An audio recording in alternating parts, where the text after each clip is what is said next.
ఓం మహాగణాధిపతయే నమః. ఓం గురుభ్యో నమః. ఓం శ్రీ గురుభ్యో నమః. మనం ఈరోజు జూలై మాసంలో గ్రహస్థితి ఎలా ఉంది మరియు జూలై మాసంలో ప్రతి లగ్నము వారికి మేషం నుంచి మీనం వరకు లగ్నం వారికి లేదా రాశి తెలిస్తే రాశిని చూసుకోవచ్చు. రాశి లగ్నం ఎక్కువగా పనిచేస్తుంది కానీ వెళ్ళాల్సిన ఇట్లాంటి రాశి నుంచి చూసుకోవాలి. రైట్. ఇక జూలై మాసంలో అసలు గ్రహస్థితి ఎలా ఉంది చూసుకున్నట్లయితే మనకి మీన రాశిలో శని, వృషభంలో శుక్రుడు, మిథునంలో రవి గురువులు కలిసి ఉంటూ 15వ తేదీ నుంచి ఆ యొక్క రవి కర్కాటకంలోకి మారుతున్నాడు. అదేవిధంగా బుధుడు కూడా మనకి కర్కాటకంలో ఉన్నాడు. కాకపోతే ఇక్కడ ఈ శుక్రుడు మాత్రం వృషభ రాశి 26వ తేదీ వరకు ఉంటాడు, దాంట్లో మారిపోతాడు. ఇక కుజుడు కేతువు కలిసి సింహరాశిలో ఉంటూ 28వ తేదీ వరకు సింహరాశిలో ఉంటున్నారు. కుంభరాశిలో రాహు యొక్క సంచారం, చంద్రుడు 2.5 రోజులకు ఒకసారి మారుతూనే ఉంటాడు. ఈ యొక్క గ్రహస్థితిని అనుసరించి ద్వాదశ రాసుల వారికి లేదా లగ్నం తెలిసే వారికి ఏ విధంగా ఉండబోతుంది అనే విషయాలు చూస్తున్నాం. అయితే ఈ విషయాలు చెప్తుంది నేనేటికి కూడా చెప్పిస్తుంది సాక్షాత్ అమ్మవారికి భావిస్తూ సింహ లగ్నము, సింహరాశి. సింహం వారికి లగ్నంలో కుజుడు కేతువు ఎప్పుడైతే ఉన్నారో ఇది కొంచెం బీపీ లెవెల్స్ కొంచెం ఎక్కువ శ్రమించేటువంటి వారికి కొంత స్ట్రెస్ ఉంటుంది. అయితే ఈ ఇబ్బంది తగ్గాలి అంటే ఉదయం నిద్ర లేచిన వెంటనే స్కందుని గణపతిని గనక చూసినట్లయితే ఖచ్చితంగా మీరు ఆ ఇబ్బంది నుంచి బయటపడతారు, అందులో ఎటువంటి సందేహం లేదు. ఇక్కడ స్కందుని దర్శనం చేత మనకి స్కందుడు అనుగ్రహిస్తాడట సుబ్రహ్మణ్యేశ్వర స్వామి, కాబట్టి దర్శనం మాత్రమే ఆ అనుగ్రహం మనకు కలుగుతుంది. అలాగే ధన విషయంలో చూసుకున్నట్లయితే విదేశీ ధన యోగము, ఉద్యోగంలో కాస్త శాలరీస్ పెరగడము, దశమ స్థానంలో శుక్రుడు ఉన్నందుకు ఇటువంటివన్నీ కూడా ఏర్పడుతున్నాయి. కాకపోతే ఉద్యోగ సంబంధించిన విషయంలో మార్పులు కూడా సూచిస్తున్నాయి. ఆల్ ఆఫ్ సడన్గా అష్టమ స్థానంలో ఉన్నందుకు సో దానికి మీరు సిద్ధంగా ఉండాలి. అలాగే మరొక విషయం ఏంటంటే ఇక్కడ గమనించుకున్నట్లయితే కొద్దిగా ఈ యొక్క సహోదర వర్గంతో తెలియని చిన్న చిన్న మిస్కమ్యూనికేషన్స్ వస్తాయి. అలాగే మీరు కాస్త 4, 9 అధిపతి అంటే రవి స్థానంలో ఉంటే మీ యొక్క లగ్నంలో కుజుడు చతుర్థ భాగ్యాధిపతి అయినందుకు విద్యా సంబంధించిన విషయంలో కొంచెం చిన్న చిన్న ఆటంకాలు ఏర్పడతాయి. కాకపోతే ఈ కుజుడు సింహరాశిలో కేతుతో ఉన్నందుకు అనుష్ఠానము ఏదైనా సాధనలు చేసుకునేటువంటి వారికి ఇది సరైనటువంటిదే. అదేవిధంగా కాస్త స్నేహితులతో కొద్దిగా జాగ్రత్తగా ఉండండి. కొంతమంది స్నేహితులు మీకు దగ్గరగా ఉండేటువంటి స్నేహితులు విదేశాలకు వెళ్ళడం ఇటువంటివి కూడా ఏర్పడుతున్నాయి. మీరు కూడా ఏదైనా విదేశీ సంపాదన కోసం ప్రయత్నం చేసినట్లయితే ఖచ్చితంగా అనుకూలిస్తుంది.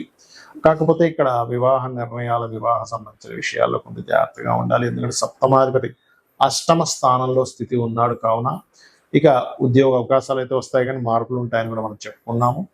ఇక మీరు నిత్యము చేయవలసిన దేవతా ఆరాధన ఏమిటి? సూర్య భగవాను ఎక్కువగా ఆరాధించండి. పంచమాధిపతి కంబస్లో ఉన్నాడు కాబట్టి, మరియు దక్షిణామూర్తి స్తోత్రాలు, విష్ణు సహస్రనామాలు, తద్వారా మీకు ఫైనాన్షియల్ గ్రోత్ పెరుగుతుంది.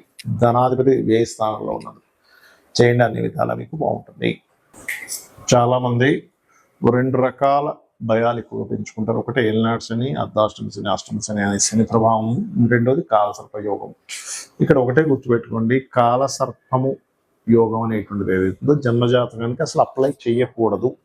అది కాలంలో జరిగే అంశాలు. ఇప్పుడు చూడండి, కాలసర్ప యోగంలో ఉన్నందుకే యుద్ధాలు కానివ్వండి, విమాన ప్రమాదాలు కానివ్వండి, ఇటువంటి వాహన సంబంధించిన ప్రమాదాలు కానివ్వండి, లేకపోతే మనకి మీరు గమనించినట్లయితే కొన్ని దేశాల మధ్యన కానివ్వండి, సునామీలు కానివ్వండి, కరోనా ఇట్లాంటివన్నీ కాలసర్ప యోగంలో వస్తాయి. అంటే కాలానికి ఈ దేశానికి ఇలాగని చెప్పడానికి మాత్రమే.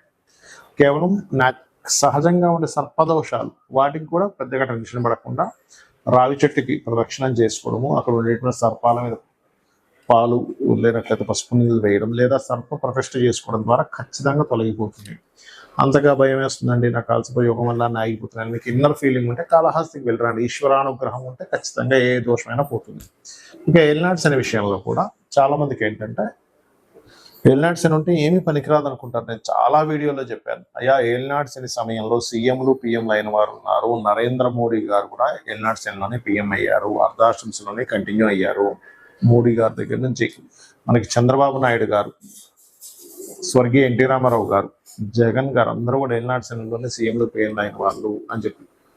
కాబట్టి ఈ ఏలినాటి శని గురించి పెద్దగా మీరు భయపడకండి, కేవలం స్లో అవుతుంది. మనం దాన్ని ఇంకొంచెం ఎక్కువ పెట్టుకునేసరికి దీనివల్ల అవ్వట్లేదేమో అన్నదే మైండ్లో పెట్టుకొని తిరుగుతూ ఉంటాం. దీనికి ఏమీ లేదు, చక్కగా గోవుకి బెల్లం తినిపించడము, అదేవిధంగా కాస్త శ్రమించడం, ఎక్కువ నిద్రపోకుండా పోస్ట్ పోన్ చేయకుండా కింద స్థాయి వాళ్ళని గౌరవించడం చేస్తూ ఉంటే ఏలినాటి శని ప్రభావం తగ్గుతుంది. ఎందుకంటే కార్మికులకి కర్షకులకి కారకులు. ప్రధానంగా మనం చూసుకోవాల్సింది ఏంటంటే మన జన్మజాతకంలో లగ్నము నుంచి 12 భావాలు ఎలా ఉన్నాయో చెక్ చేసుకోవాలి. ఎదగలేకపోతున్నాము, శరీర సౌఖ్యం లేదు, శారీరకంగా కష్టమే ఉంది కానీ సుఖం లేదంటే మీ లగ్నం ఎక్కడో పాడైందంటే మీ లగ్నాధిపతి ఎలా ఉన్నాడో చెక్ చేసుకోవాలి.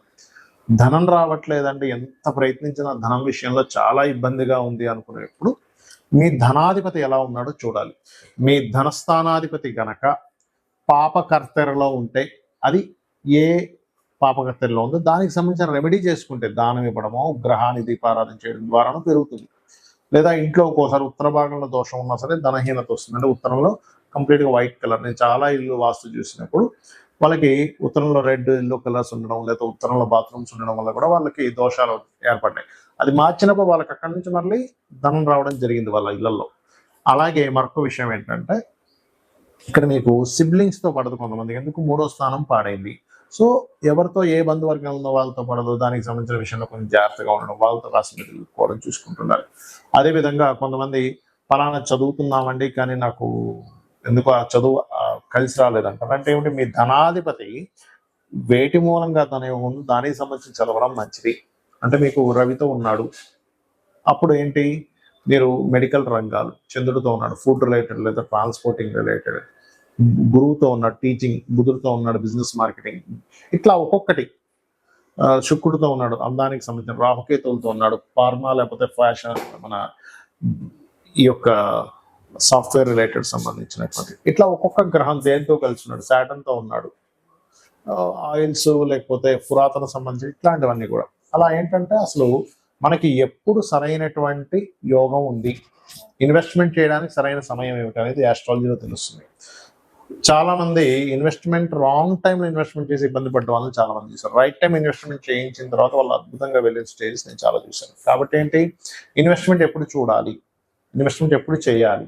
రాంగ్ టైం ఇన్వెస్ట్మెంట్, రాంగ్ టైంలో మ్యారేజ్ చేసుకోవడం వల్ల కూడా ఇబ్బంది వస్తూ ఉంటుంది. రాంగ్ టైంలో మనము గృహ నిర్మాణం ప్రారంభిస్తాం, అది ఆ సంవత్సరం కరెక్ట్ కదా, అలాంటి నెక్స్ట్ ఇయర్ చేసుకోవడం, లేదా ఒక 3 నెలల తర్వాత ఉంటుంది. అలా ప్రతిదీ కూడా ఇన్వెస్ట్మెంట్ దగ్గర నుంచి, విదేశాలు వెళ్ళడం దగ్గర నుంచి, గృహ నిర్మాణం దగ్గర నుంచి, అదేవిధంగా వివాహం చేసుకోవడం దగ్గర నుంచి అన్నీ కూడా మన జ్యోతిష్ శాస్త్రంలో ఫలానా టైం ఈజ్ పర్ఫెక్ట్, మహాదశ అంతర్దశ కరెక్ట్గా యోగిస్తుంది ఇక్కడ, లేదా గోచారం యోగిస్తుంది. ఈ రెండిట్లో ఏది యోగించకపోయినా ఆ టైంలో మనం ఆ యొక్క శుభకార్యాలు కానీ, మనకి లైఫ్లో పనికొచ్చేటువంటిది కానీ, లాభం వచ్చేటువంటిది చేయడం వల్ల ఎటువంటి లాభము ఉండదు, గుర్తుపెట్టుకోండి. ఇక మీరు చేయవలసినటువంటి దేవత ఆరాధన ఏమిటి అని చెప్పి చూసుకున్నట్లయితే, ముఖ్యంగా మీరు చేయవలసినటువంటి దేవతారాధన, ఎవరైనా సరే మీ పంచమాధిపతి మీకు రుణ రోగ శత్రుత్వాలను తగ్గిస్తుంది పంచమాధిపతి ఆరాధన చేసినట్లయితే. లేదు, రోజు ఉదయం సాయంత్రం లలితా అమ్మవారిని నమ్ముకోండి, లలితా సహస్రనామాలు లేదా మీ ఇష్టదైవాన్ని ఎవరినైనా సరే ఉదయం సాయంత్రం పూజ చేయండి. ఖచ్చితంగా మీకు ఎటువంటి గ్రహస్థితి ఉన్నా, ఆ గ్రహస్థితి కూడా మనం పూర్వజన్మల్లో చేసుకునే కర్మ వల్ల వస్తుంది. కాబట్టి ఎటువంటి గ్రహస్థితి ఉన్నా సరే ఆ అమ్మవారు తొలగిస్తుంది, మీకు ఆనందదాయకమైనటువంటి జీవితాన్ని అందిస్తుంది. అందించాలని మనస్ఫూర్తి కోరుకుంటూ శ్రీమాత్రే నమః.